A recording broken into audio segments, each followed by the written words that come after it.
నిన్న జరిగిన incident I think first time it happened ever in the history. ఒక cinema రిలీజ్ని ఆపేయటం అనేది, ఎస్పెషలీ సేమ్ తెలుగు వాళ్ళు వేరే స్టేట్లు చూడొచ్చు, ఇక్కడ చూడకూడదు అనేది ఐ థింక్ ఇట్స్ అన్ప్రెసిడెంటెడ్. దాని మీద నా రెస్పాన్స్ నుంచి ముందు I just want to say couple of things. ఇప్పుడు లక్ష్మీ ఎన్టీఆర్ అనే సినిమా ఫస్ట్ ఒకసారి పర్టిక్యులర్ టైంలో నేను అనుకున్నప్పుడు, ఇది రాకేష్ రెడ్డి అనే వైసీపీ పార్టీకి అక్కడ సంబంధించిన మనిషిని అప్పుడు నాకు తెలియదు యాక్చువల్గా. కానీ తెలిస్తే నేను చేయలేదు చెప్పట్లేదు. బికాజ్ అది సబ్జెక్ట్ మ్యాటరు మొత్తం ప్రపంచంలో అందరికన్నా ఫేమస్ అని తెలుగువాడు ఎన్టీ రామారావు గారి మీద ఆయన జరిగింది. నేను ఒక ఆయన అభిమానిగా, నాకు తెలిసి రాకేష్ రెడ్డి కూడా అభిమాని, ఇండియా వచ్చింది నా దగ్గరికి. ఈ కేవలం నిజంగా జరిగిన కథ అందరికీ తెలుసు. సార్ ఎలా జరిగింది, ఏ విధంగా జరిగింది అని చూపించడం ఒక ఫిల్మ్ మేకర్గా నాకున్న ఒక ఎక్సైట్మెంట్ తోటి స్టార్ట్ చేయడం జరిగింది. ఓకే, దాని తర్వాత కాంట్రవర్సీలో వచ్చి ఎక్స్ అవ్వచ్చు, వై అవ్వచ్చు, అన్నీ జరిగినాయి. ఇప్పుడు ఒక డెమోక్రసీలో ఉన్నప్పుడు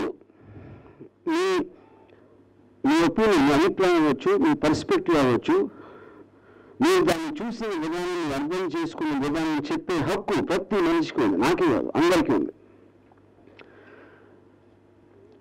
కానీ ఇవాళ ఇప్పుడు ఈ మధ్య సుప్రీంకోర్టు ట్రీట్మెంట్, మన జడ్జ్మెంట్ వచ్చింది పద్మావతిలో కానీ ఉడతా పంజాబ్లో కానీ, చాలా క్లియర్ కట్గా ఒక సినిమాకి సెన్సార్ సర్టిఫికేట్ వచ్చిన తర్వాత ఎట్టి పరిస్థితులను ఆపడానికి వీలు లేదు అని రెగ్యులేషన్ జారీలోని.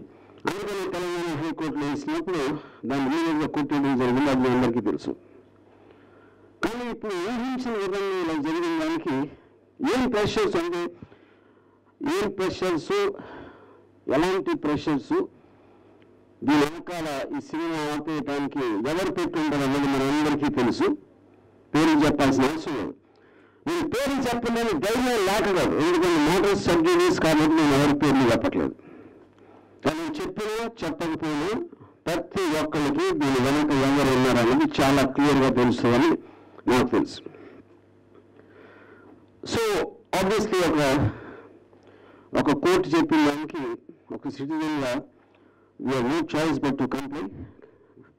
కానీ అదే రాజ్యాంగంలో మనకు హక్కు ఉంది వేరే కోర్టు అప్రోచ్ చేయడానికి, హై కోర్టు అప్రోచ్ చేయడానికి. ఇప్పుడు నేను రాకేష్ రెడ్డి ఆ పనిలోను.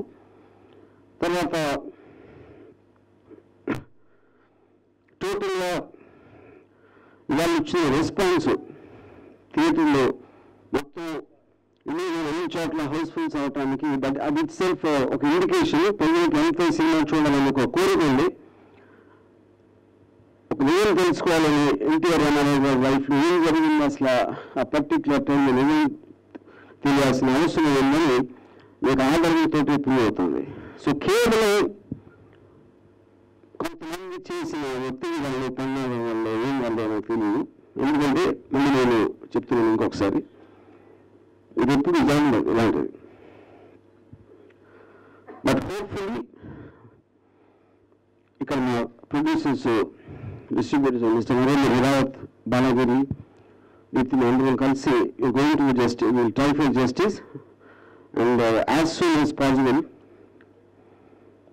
ఆంధ్రప్రదేశ్ కూడా రిలీజ్ చేయడానికి మా వంతు ప్రయత్నాలు మేము చేస్తున్నాం.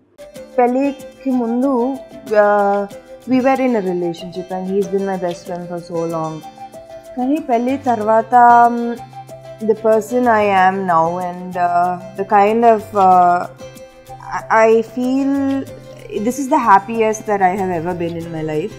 So ఒక పెళ్ళి తర్వాత ఒక కథ and the kind of what love is really.